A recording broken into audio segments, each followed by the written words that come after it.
देवराज,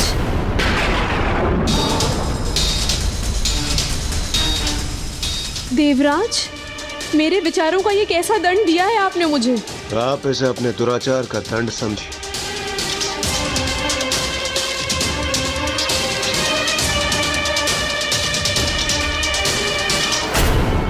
जो भूल मुकंदा से हुई थी उसका पश्चाताप करने से पहले ही उन्हें यह ज्ञात हुआ कि वो माता बनने वाली है। इतना सुखद आभास, एक नए जीवन का आगमन, किंतु उसके जन्म का आधार एक दोष था, अविश्वास था, अपने पति के प्रति विश्वासघात था। और अब ऋषि वाचकनिति के यात्रा से लौटने का समय भी अब निकट आ रहा था। देवी मुकुंदा, मैं आ गया हूं। मेरी यात्रा संपन्न हुई। मैं आपके लिए क्या क्या भेंट लाया हूं। देवी, मुझे ज्ञात है मैं लंबी यात्रा पे गया, इसलिए आप अवश्य मुझसे क्रोधित हैं। किंतु अब मैं आ गया हूं, मुझे दंडित मत कीजिए। सामने आइए देवी। देवी,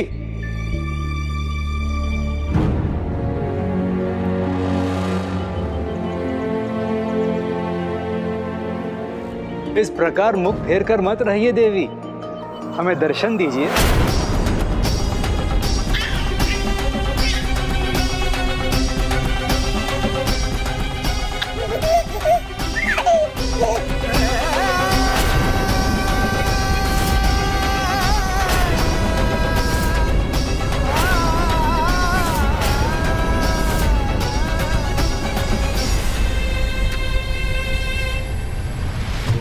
ये शिशु,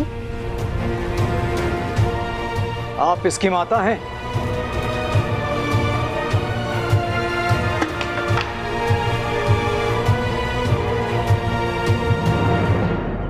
बताइए मुझे, उत्तर दीजिए।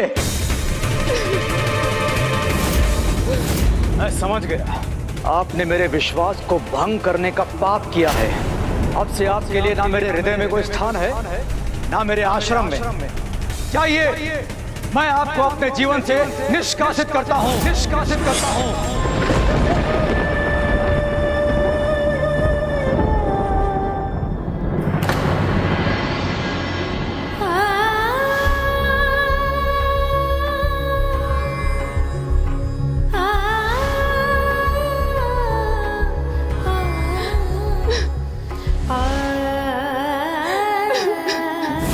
विश्वासी मन के विश्वास को खंडित करना, इससे बड़ा पाप क्या हो सकता है भला? और ऐसा पाप करने वाला कभी शांति से कहां सो पाता है? देवी मुकुंदा इसी कष्ट, इसी पीड़ा में अपना समय व्यतीत कर रही थी। पुत्र रूप में संतान पाने के बाद भी उसका मन दुखी था। और एक दिन ऋषि वाचकनिति अपनी यात्रा से लौट आए।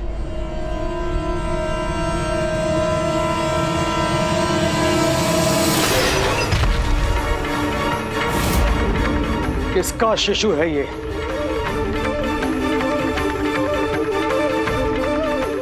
ये तो जैसे मेरा स्वप्न सत्य हो रहा है। आपने मेरे विश्वास को भंग करने का पाप किया है। अब से आपके लिए ना मेरे हृदय में कोई स्थान है, ना मेरे आश्रम में। चाहिए मैं आपको अपने जीवन से निष्कासित करता हूं, निष्कासित करता हूं।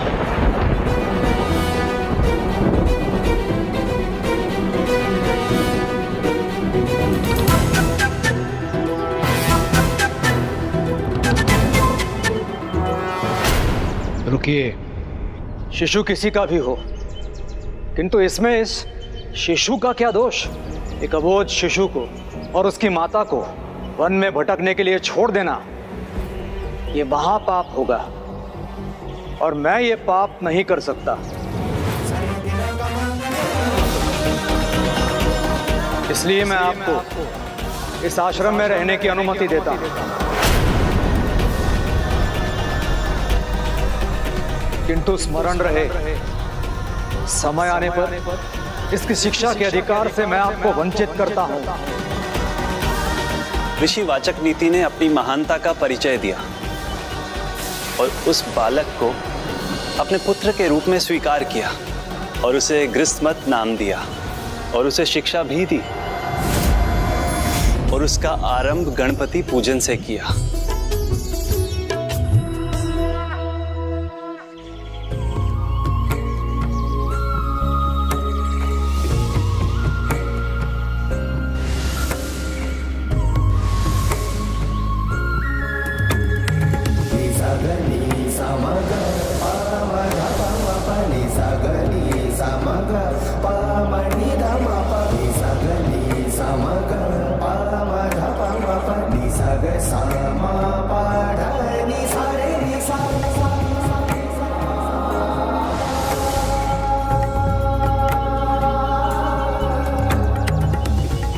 मुझे और ज्ञान देने की कृपा कीजिए गुरुवर। गुरु और पिता होने के नाते मैं तुम्हें जितना ज्ञान दे सकता था मैं दे चुका हूं पुत्र। अब तुम्हें देने के लिए मेरे पास कोई ज्ञान नहीं। प्रभु गणेश जी की कृपा से अब तो तुम स्वयं परम ज्ञानी ऋषि बन चुके हो। फिर मेरे भीतर और अधिक सीखने की इच्छा क्यों है? ऐसा क्यों लगता है कि अभी बहुत कुछ सीखना शेष है? पुत्र, हो सकता है भविष्य में तुम्हें कठिन परिस्थितियों का सामना करना पड़े।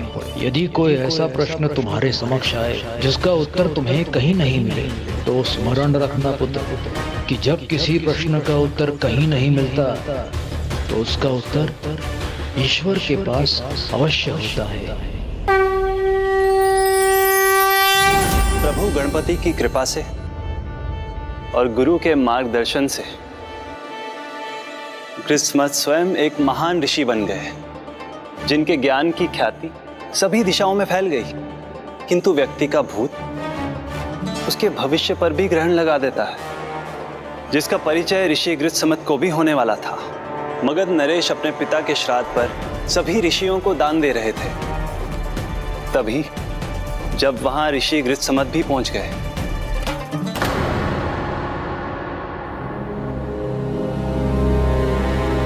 आइए। प्रणाम ऋषिवर। कल्याण हो।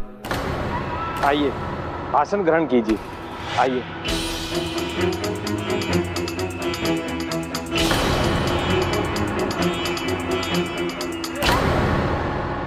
ये कैसा अनर्थ है राजन? एक ऐसे व्यक्ति को जिनका जन्म ही दोष का परिणाम हो। ऋषि तो क्या, ऋषि पुत्र भी नहीं।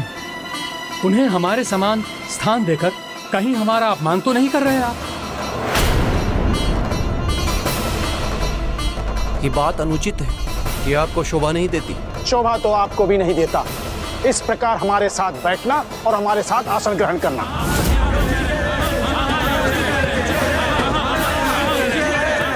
आप सभी से भूल हो रही है। मैं ऋषिवाचक नीति का पुत्र गृहस्मत हूँ। पुत्र समान पालन पोषण ही किया है उन्होंने आपका। अब जाइए, हमसे प्रश्न करने के स्थान पर अपनी माता से प्रश्न कीजिए। जो सत्य है हम वही कह रहे हैं। असत्य बोलना हमें आता नहीं है और पूर्ण सत्य तो आपको अपनी माता से ही ज्ञात होगा।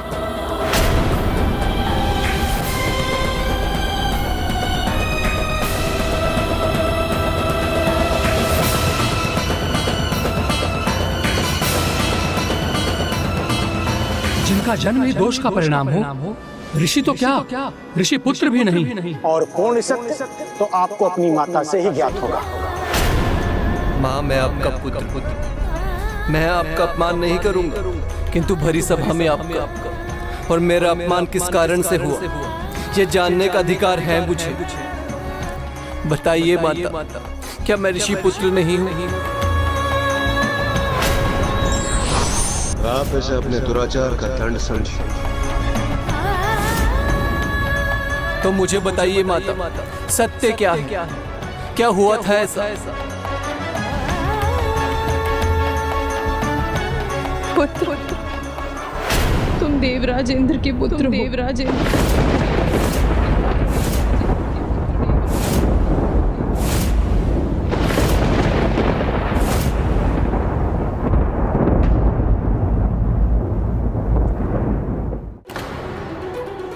नहीं, ये संभव नहीं है। यही सत्य है पुत्र। जो कुछ भी हुआ वो मेरा दोष था। तुम तुम्हारा नहीं, मुझसे ही ये भारी भूल हुई थी। जिनका जन्म ही दोष का परिणाम हो, ऋषि तो क्या, ऋषि पुत्र भी नहीं। इस जीवन का क्या लाभ जिसमें सभी से उपेक्षा और अपमान का भागी बनूंगा मैं, जिसमें अपमान भरी एक एक श्वास कांटों की तरह चुभेगी मुझे। नहीं पुत्र, अपने जीवन को कोसने का कोई लाभ नहीं। मैं चाहती तो तुम्हें सबसे छुपा सकती थी, तुम्हारे जीवन के आरंभ के साथ ही उसका अंत कर सकती थी, किंतु मैंने ऐसा नहीं किया। मैंने अपनी भूल स्वीकार की, अपने ऊपर दोष लिया, समस्त संसार के अपमान को सहा और तुम्हें सुरक्षित रखा। नहीं माता, ये जीवन नहीं है, ये तो असंख्य कंटकों की चुभन है। जैसे मैं स्वयं एक कटीला पौधा हूं, ये दिया है आपने मुझे, तो जाइए मैं भी आपको श्राप देता हूं, आप भी एक कांटों से भरा पौधा बन जाइए।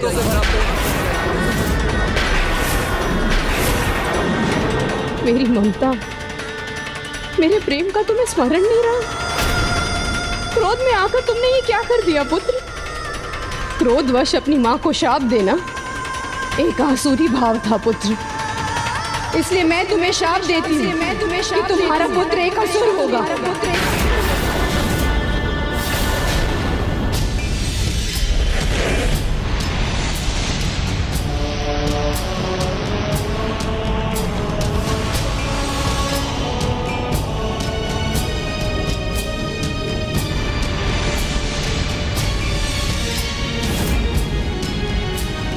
क्यों हुआ ये मेरे साथ? क्या दोष था मेरा? कोई तो इन प्रश्नों का उत्तर दो। जब किसी प्रश्न का उत्तर और कहीं नहीं मिलता, तो उसका उत्तर ईश्वर के पास अवश्य होता है।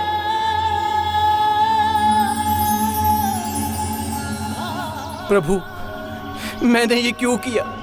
मैंने अचानक आवेश में आकर अपनी माता को ही शापित क्यों कर दिया? मुझे बताइए प्रभु, मैंने ऐसा क्यों किया?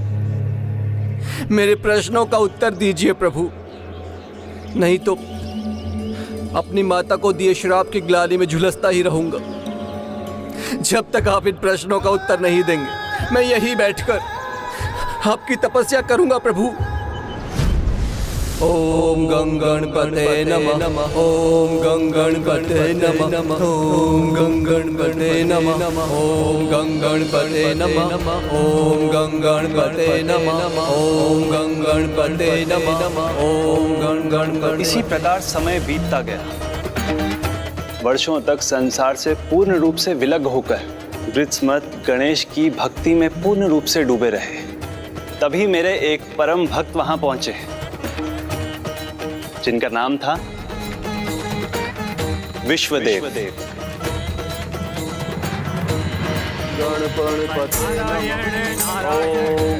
गणपते नमः, ओम गणपते नमः। हरे हरे श्रीमन नारायण नारायण हरे हरे श्रीमन नारायण नारायण हरे हरे। विश्वदेव के अनुसार मेरे सिवाय और कोई ईश्वर नहीं थे, किंतु उन्हें भी एक बहुत बड़ी सीख मिलने का समय आ गया था।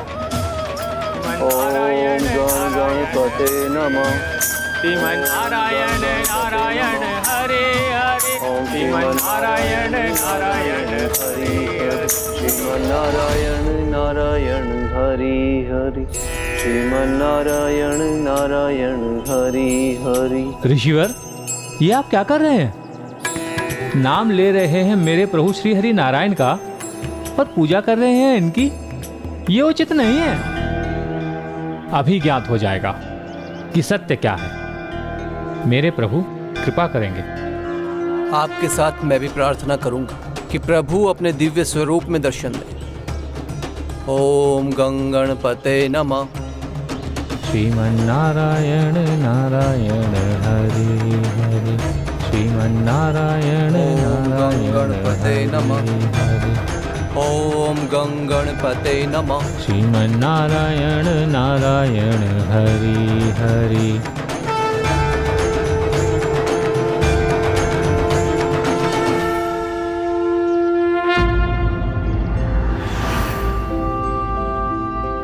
आपने मेरे प्रभु की प्रतिमा क्यों बदल दी?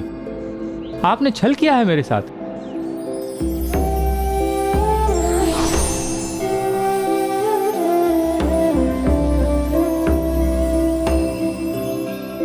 ये कैसे संभव है? देखिए ऋषिवर, दोनों ही स्थानों पर आप ही के आराध्य हैं। बड़ी विचित्र बात है, यहां भी मेरे प्रभु और वहां भी। ऐसे ही भक्ति भाव से देखेंगे तो दोनों ही स्थानों पर आपको प्रभु गणेश जी के दर्शन होंगे।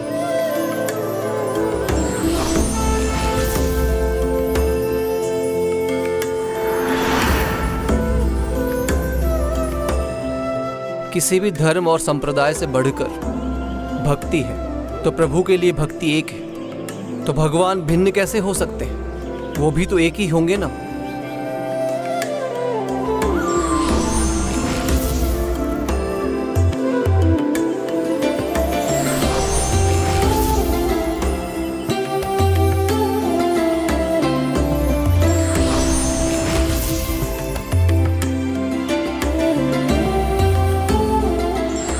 मैं आपका संकेत समझ गया मेरे प्रभु।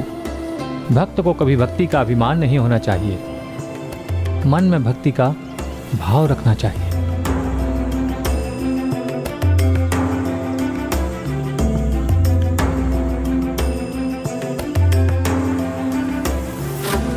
हे ऋषिवर, आज आपने मेरी आंखें खोल दी।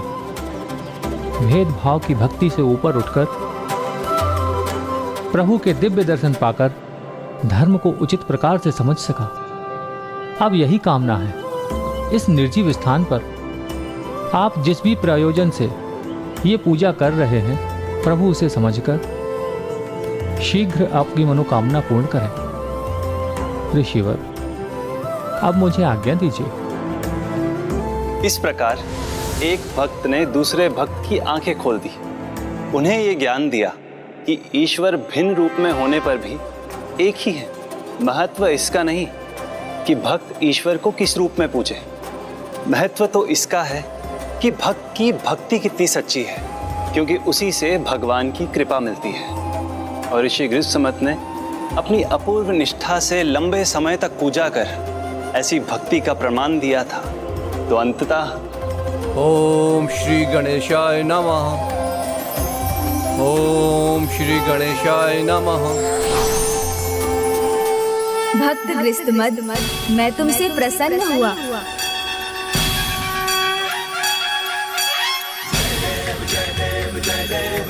प्रणाम प्रभु। मैं धन्य हो गया प्रभु, मैं धन्य हो गया। कहो वत्स, क्या चाहते हो तुम? भक्त क्या चाहता है प्रभु? आपकी भक्ति में लीन रहना, और कुछ नहीं चाहिए मुझे। बस इतना ही वरदान दीजिए। क्या तुम भूल गए? तुम्हारे मन में कुछ प्रश्न थे तुम्हारी माता को लेकर। क्यों हुआ, कैसे हुआ? आपके दर्शन हो गए, उन प्रश्नों का कोई अर्थ नहीं रहा प्रभु। अनंत काल तक आपका भक्त बना रहूं, इसी प्रकार आपके दर्शन का सुख पाता रहूं, और कुछ भी नहीं चाहिए प्रभु मुझे।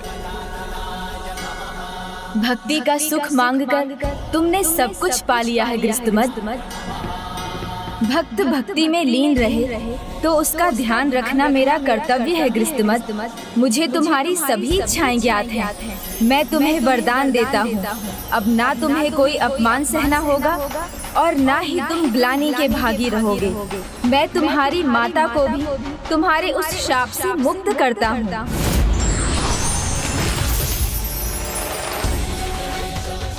जब तक ये सृष्टि रहेगी तुम सदा मेरे भक्त के रूप में जाने जाओगे। इस स्थान पर जहाँ तुम्हें मेरे दर्शन प्राप्त हुए, वहीं एक भव्य मंदिर स्थापित होगा जिसका नाम वरद विनायक मंदिर होगा, जहाँ जो भी भक्त तुम्हारी कथा सुनते और सुनाते हुए आएंगे, उनकी इच्छाएं बिना मांगे ही पूर्ण हो जाएंगी।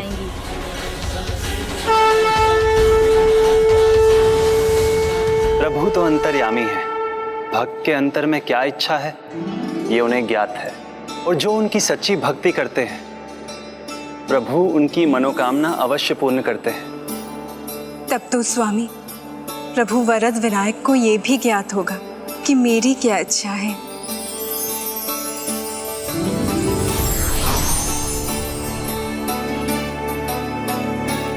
हाँ माता, आपकी मनोकामना पूर्ण होने का समय अब निकट है। आपकी अष्टविनायक यात्रा अब संपन्न जो होने वाली है। इस यात्रा में आपका अगला पड़ाव है गिरिजात्मक गणपति धाम।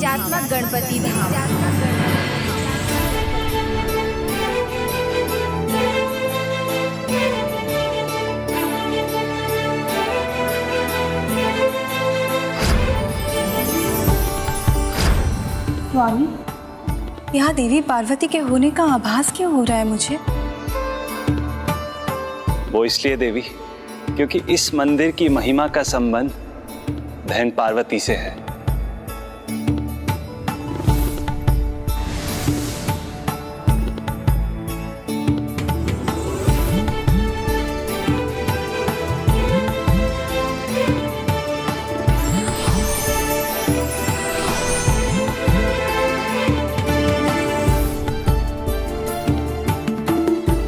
ये वही स्थान है जहां देवी पार्वती ने प्रभु गणाधिपति का ध्यान किया, जिससे वो उन्हें अपने पुत्र अर्थात प्रभु मयूरेश्वर के अवतार के रूप में पा सके। हे माता, ये स्थान जहां आपने मेरी पूजा और आराधना की है, यहाँ एक मंदिर स्थापित होगा जो मेरे नाम से नहीं अपितु आपके नाम से जाना जाएगा। उस मंदिर का नाम होगा गिरिजात्मक गणपति मंदिर। यहाँ सच्चे मन से जो भी संतान प्राप्ति की मनोकामना लेकर आएगा, उसकी इच्छा मैं अवश्य पूर्ण करूंगा। मुझे विश्वास है प्रभु मेरी प्रार्थना भी अवश्य सुनेंगे। उनकी माता होने पर भी देवी पार्वती ने प्रभु गणेश की प्रार्थना की और ये उदाहरण प्रस्तुत किया कि विघ्नहर्ता सभी भक्तों की सुनते हैं, सभी के विघ्न दूर करते हैं।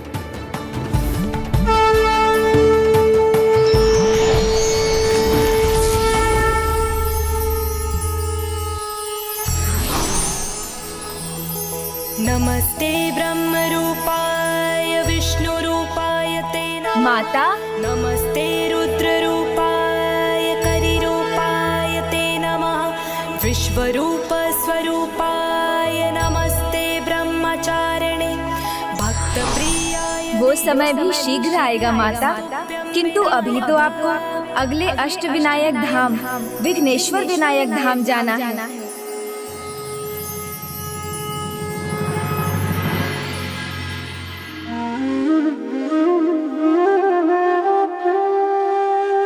अवश्य गजानन द्वारा किसी बड़े विघ्न को हरने पर ही इस मंदिर का नाम पड़ा है विघ्नेश्वर विनायक। मेरी जिज्ञासा को शांत कीजिए ना स्वामी, बताइए ना उन्होंने यहाँ किसका विघ्न हरा था? विघ्न तो प्रभु हरते ही हैं, किंतु यहाँ एक विचित्र बात हुई थी। इस मंदिर का नाम विघ्न हरने के कारण नहीं, एक विघ्न रूपी असुर के कारण पड़ा था।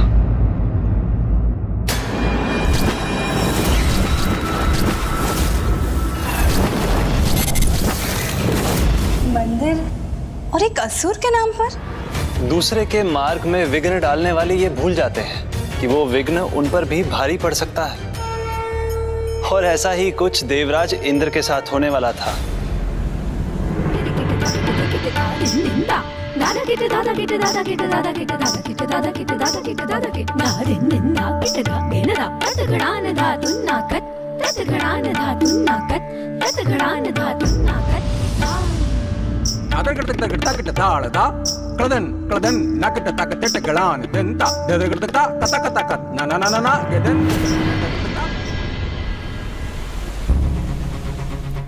कैसा प्रकाश है ये?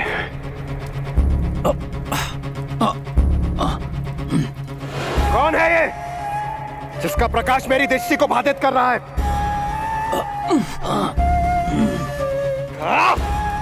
किसका दुस्साहस है ये जो बार बार मेरे आनंद में बाधा उत्पन्न कर रहा है? अभी जाकर इसे दंडित करता हूं। नारायण नारायण। प्रणाम देवेश। व्यर्थ में क्रोधित हो रहे हैं आप देवराज। ये तो किसी के यज्ञ का परिणाम है, इसे कैसे रोकेंगे आप? देवऋषि कौन है ये?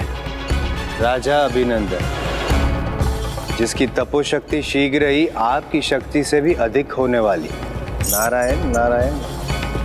ओम स्वाहा, ओम स्वाहा, ओम स्वाहा, ओम स्वाहा, ओम स्वाहा, ओम स्वाहा,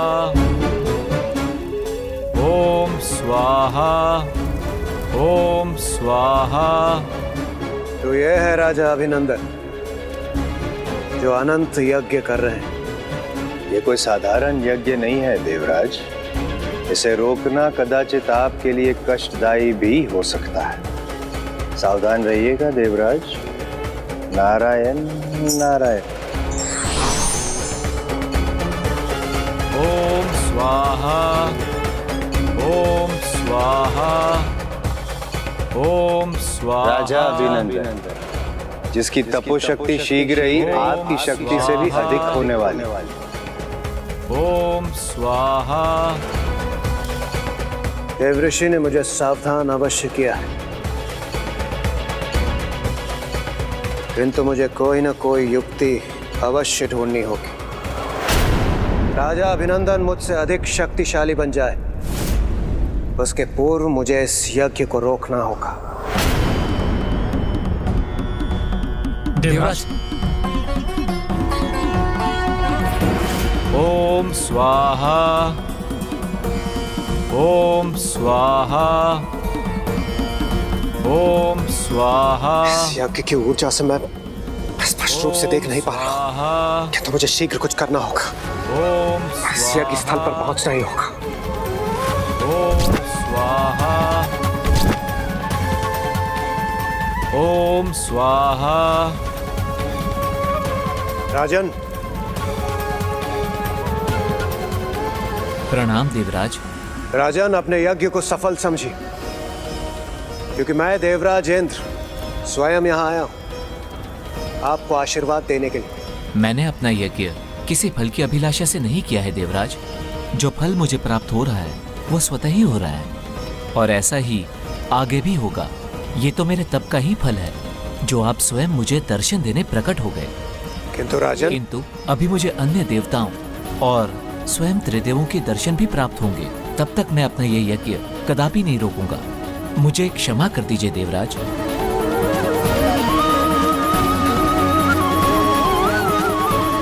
ओम स्वाहा। ये युक्ति तो विफल हुई, मुझे कुछ और सोचना होगा। राजा अभिनंदन का यज्ञ सफल हो और यज्ञ की शक्ति का दुरुपयोग करें और स्वर्ग पर अपना आधिपत्य स्थापित करने का प्रयास करें। उसके पूर्व हमें राजा अभिनंदन को रोकना होगा।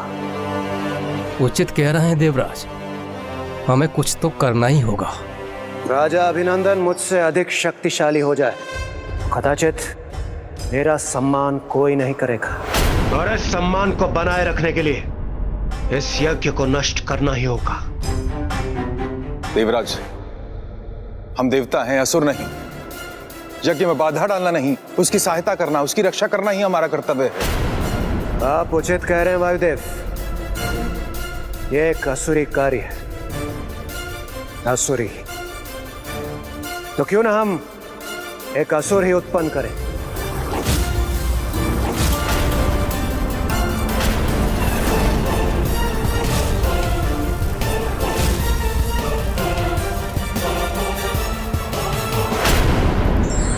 उत्तम भक्त वही है जो मत मतांतर को भुलाकर निर्मल भाव से श्रद्धा पूर्वक ईश्वर के शरणागत हो जाए। For more updates, subscribe to our channel, click the show links and enjoy watching the videos.